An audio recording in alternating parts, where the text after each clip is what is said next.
বাবারে বাবা, মানুষটাকে কত করে বলি রান্নাঘরের চালটা লাগিয়ে দিতে, কিন্তু আমার তো কোনো কথাই যেন তার মাথায় ঢোকে না। এই রোদে বসে কি রান্না করা যায় নাকি?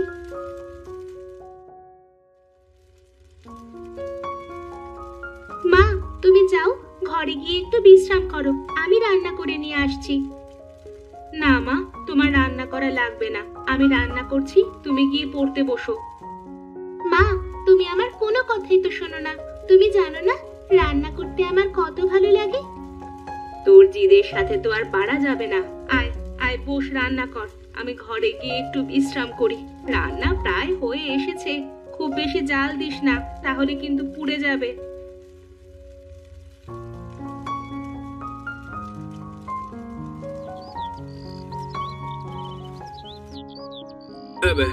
এবছর একেবারে যে একদম অনাবৃষ্টি, ফসল কি করে জন্মাবে কে জানে।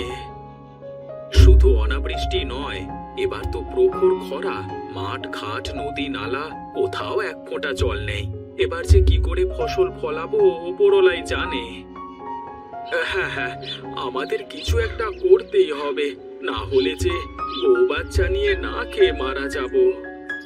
হ্যাঁ রে, কিছু একটা করতে যে হবে সেটা তো আমরা সবাই জানি, কিন্তু কি করতে হবে সেটা তো বলবে কেউ নাকি? গভীর নলকূপ, যদি মাঠে কয়েকটা গভীর নলকূপের ব্যবস্থা করা যায় তাহলে সহজেই পানি ওঠানো যাবে। নদী নালা খাল বিল কোথাও জল নেই এক ফোঁটা, গভীর নলকূপ থেকে পানি কি করে উঠবে? পৃথিবী কখনো পানি শূন্য হয় না। প্রচন্ড খরা আর অনাবৃষ্টির কারণে পানির স্তরগুলো অনেক নিচে নেমে গেছে। এখন যদি কোনোভাবে গভীর নলকূপ বানানো যায় তাহলে ওঠানো সম্ভব। কিন্তু একটা গভীর নলকূপ বানাতে তো অনেক টাকা খরচা পড়বে, এত টাকা কি আমাদের আছে নাকি? হ্যাঁ তাই তো, এখন আমরা কি করব? আমাদের ফসল কিভাবে বাঁচাবো? আচ্ছা, নলকূপ বানাতে কত টাকা খরচ হবে কারোর কি কোনো আন্দাজ আছে? অনেক টাকা, তাও প্রায় লাখখানেক টাকা তো লেগেই যাবে। এত টাকা কোথায় পাবো আমরা? একবার জমিদার মশাইয়ের কাছে গিয়ে আমাদের সমস্যার কথা বলে দেখি, যদি সে কোনো সাহায্য করে আমাদের। তুমি একদম সঠিক কথা বলেছো কাকা, চলো আমরা সবাই মিলে গিয়ে দেখি। হ্যাঁ হ্যাঁ, চলো চলো চলো সবাই।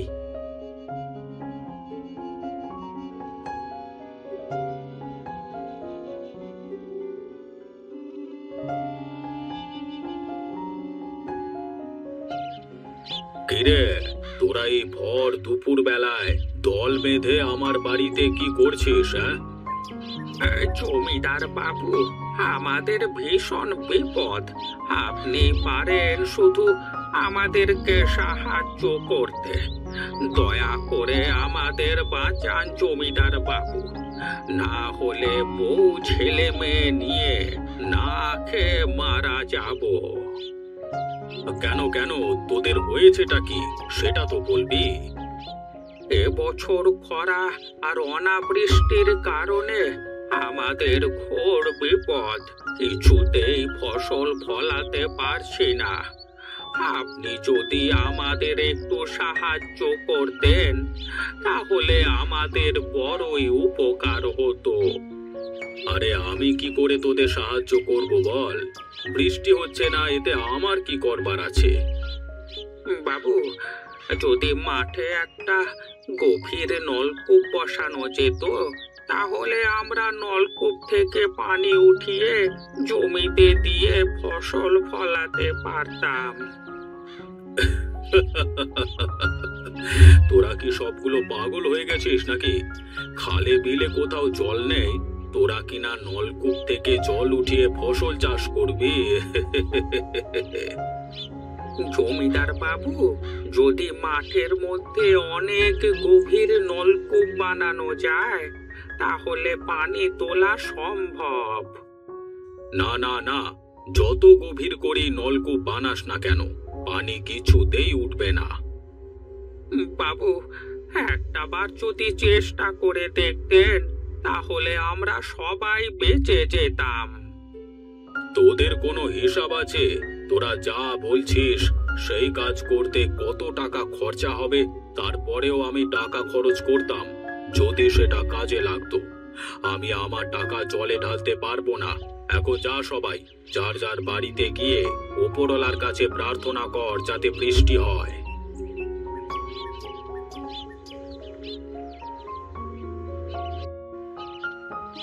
আজ 2টা দিন আমি চুলে হাত দিই নাই। চুলের কি অবস্থা করে রেখেছিস দেখ তো। তোকে নিয়ে আর পারি না। একটু চুলের যত্ন নিতে কি হয় শুনি? যে মেয়ের তোমার মতো মা আছে তার কি আর চুলের যত্ন নেওয়া লাগে নাকি? শ্বশুর বাড়ি গেলে কি করবি শুনি? তখন তো আর আমি থাকবো না। তখন আমার শাশুড়ি মা আমার চুলের যত্ন নেবে। হি হি হি হি হি হি।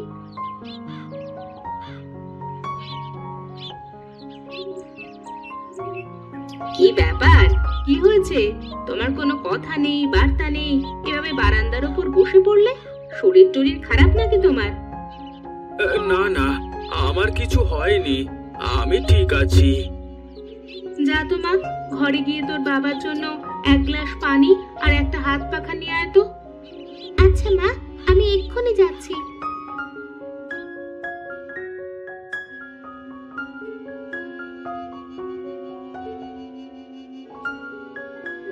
ওগো, কি হয়েছে তোমার?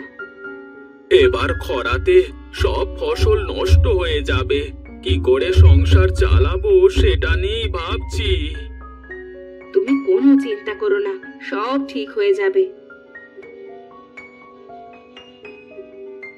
এই নাও বাবা, পানি খাও।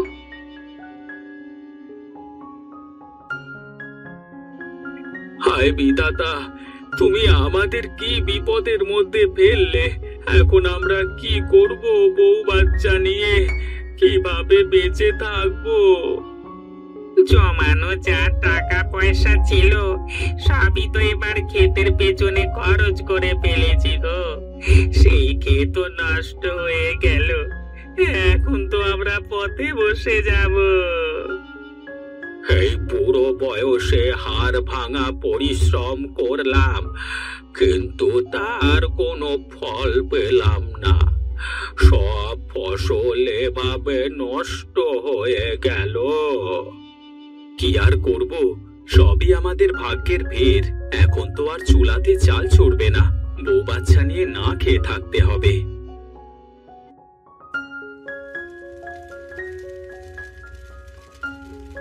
মারে, আমাকে এক মুঠো খেতে দিবি? আমার বড্ড ক্ষুধা পেয়েছে। বাবা, আমি তো আপনাকে তেমন বিশেষ কিছু খাওয়াতে পারবো না। আপনি বললে আমি আপনাকে 2টো রুটি বানিয়ে দিতে পারি। রান্নাঘরে শুধু 2টো রুটি বানানোর মতো আটা ছাড়া আর যে কিছুই নেই। আচ্ছা ঠিক আছে, তাই হবে। আচ্ছা, আপনি একটু বারান্দায় গিয়ে বসুন, আমি এক্ষুনি আপনাকে রুটি করে দিচ্ছি।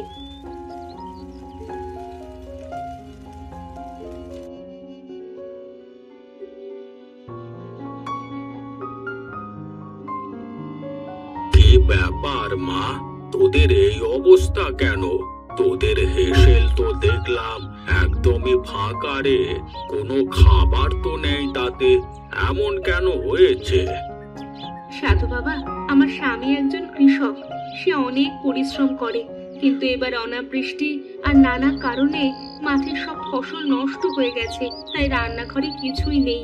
আমাদের সাথে যে কি হবে তা ওপরওয়ালাই ভালো জানেন। কিন্তু মা, তোর ঘরে যেটুকু আটা ছিল সেটুকু দিয়ে তো আমাকে রুটি করে দিলি, এখন তোরা খাবি কি? আমাদের কিছু একটা করে চলে যাবে। ওপরওয়ালা কিছু না কিছু একটা ব্যবস্থা ঠিকই করে দেবে। তোর নিজের ঘরে যেটুকু খাবার ছিল সেটুকুও তুই আমাকে দিয়ে দিলি। তোর উপর আমি অনেক সন্তুষ্ট হয়েছি রে মা। আমি তোকে আশীর্বাদ দিলাম, যদি সারা গ্রামের মানুষ তোর বাড়িতে খেতে আসে, তারপরেও তোর রান্না থেকে কোনোদিন কিছু শেষ হবে না। আপনাকে অনেক অনেক ধন্যবাদ সাধু বাবা। সারা জীবন আপনার কাছে আমরা কৃতজ্ঞ থাকবো, আর আমি সব অসহায় মানুষদের পাশে দাঁড়াবো। আমি জানি তুই খুব ভালো মানুষ, তাই তো আমি তোকে এই বর দিয়েছি। আমি এখন চলি, সুখে থাক তোরা।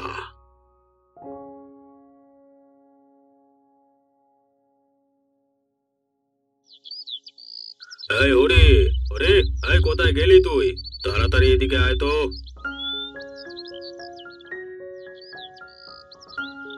কি হয়েছে বাবু, ডাকছেন কেন? বেলা কত হয়েছে সে খেয়াল আছে তোর? হ্যাঁ বাবু, খেয়াল থাকবে না কেন? খেয়াল তো আছেই। তাহলে আমার খাবার আসেনি কেন? হ্যাঁ খাবার আসবে কি করে বাবু? ঘরে তো চাল ডাল ঝাল কিছুই নেই। নেই মানে থাকবে না কেন? আর না থাকলে বাজারে গিয়ে সবকিছু কিনে নিয়ে আয়। যা। বাজারে কোনো কিছু পাওয়া যাচ্ছে না বাবু। এবছর খরায় সব ফসল নষ্ট হয়ে গেছে, তো তাই তো কোনো কিছু আর পাওয়া যাচ্ছে না বাজারে। তাহলে কি হবে? আমি কি না খেয়ে থাকবো? সেদিন যদি কৃষকদের সাহায্যটা করতেন তাহলে তো এই দিন দেখতে হতো না। আপনি থাকুন, আমি চললাম। তুই আবার কোথায় যাচ্ছিস? শুনেছি সাধু বাবার আশীর্বাদে গোপালের রান্নাঘরে নাকি সবকিছু অফুরন্ত হয়ে গেছে, তাই সারা গ্রামের মানুষ গিয়ে গোপালের রান্নাঘর থেকে রান্না করে নিয়ে আসছে, তাই আমিও সেখানে যাচ্ছি। তাহলে চল, আমিও যাব তোর সাথে।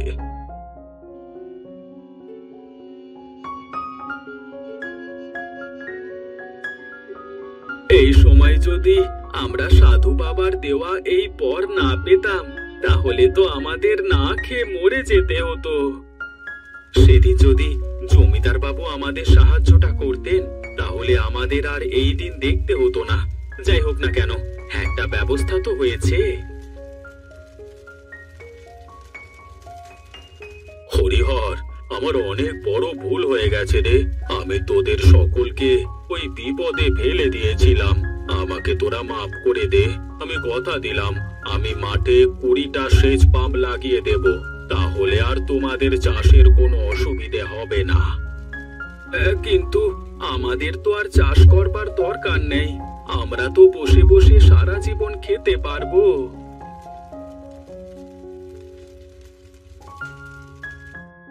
তোরা চাষি, তোদের কাজ চাষ করা, তাই আমি চাই যে তোরা চাষ কর।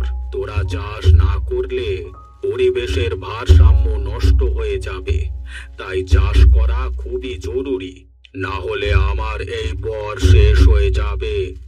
আগামী 6 মাসের মধ্যে তোদের কঠিন পরিশ্রম করে ফসল ফলাতে হবে, তা না হলে সবাই না খেয়ে মারা যাবে। ঠিক আছে বাবা, আমরা সবাই মিলে আবার মাঠ ভর্তি সোনার ফসল ফলাবো। আর হ্যাঁ, আমিও সুখে দুঃখে বিপদে আপদে সব সময় গ্রামের মানুষের পাশে দাঁড়াবো। চল চল, সবাই মাঠে চল।